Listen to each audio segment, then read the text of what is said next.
Initié par l'Institut Se Protéger pour sauver des vies, l'Agence de développement des services et programmes de santé et le laboratoire Novo Pharma, le présent cocktail scientifique est organisé dans le cadre de la Semaine mondiale de bon usage des antibiotiques décrétée par l'Organisation mondiale de la santé.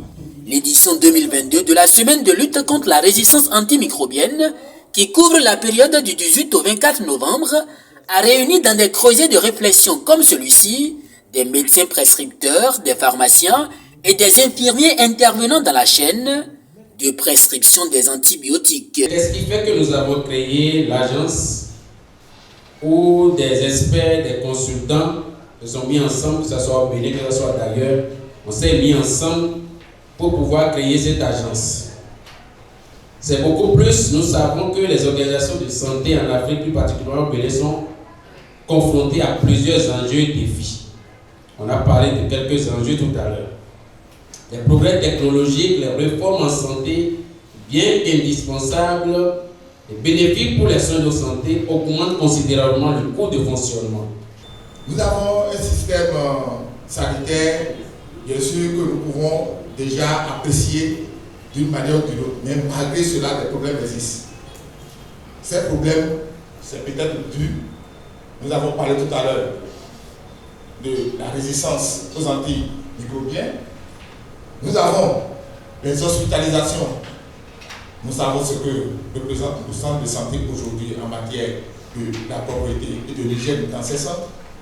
Et nous avons des déficits en intrants. Au dire de son représentant, le laboratoire Novo Pharma apporte des solutions aux problèmes de la résistance antimicrobienne à travers plusieurs gammes d'antibiotiques, en particulier le Novoclin, composé d'amoxicilline et d'acide clavulanique, qui est une solution adaptée aux attentes des patients ayant des infections respiratoires, urogénitales et autres.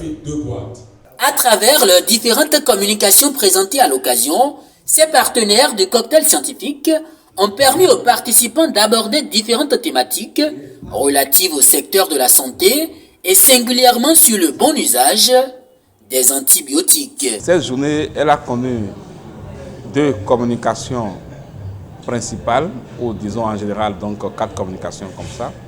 D'abord, nous avons eu la première communication qui a constitué le clou de l'événement, qui est la communication faite par notre collègue Dr Koundé Karine sur la situation de la résistance antimicrobienne au Bénin. Et à travers cette communication, elle a montré le poids de cette pandémie silencieuse qui menace la population générale et le monde scientifique d'une façon particulière.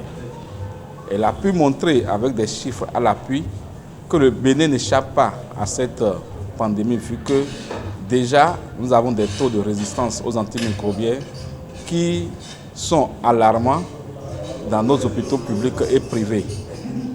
Elle a pu également, à la base des chiffres, montrer que si rien n'est fait, ce taux irait en augmentation.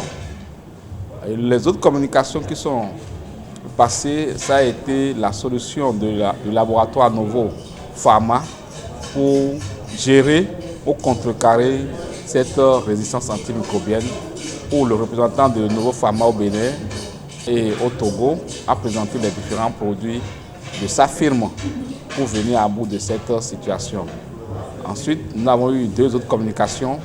La première a été sur l'Institut Se Protéger pour sauver des vies, qui est une initiative de médecins et agents de santé béninois spécialisés en prévention et contrôle des infections pour former le personnel soignant, créer le leadership dans la prévention et le contrôle des infections.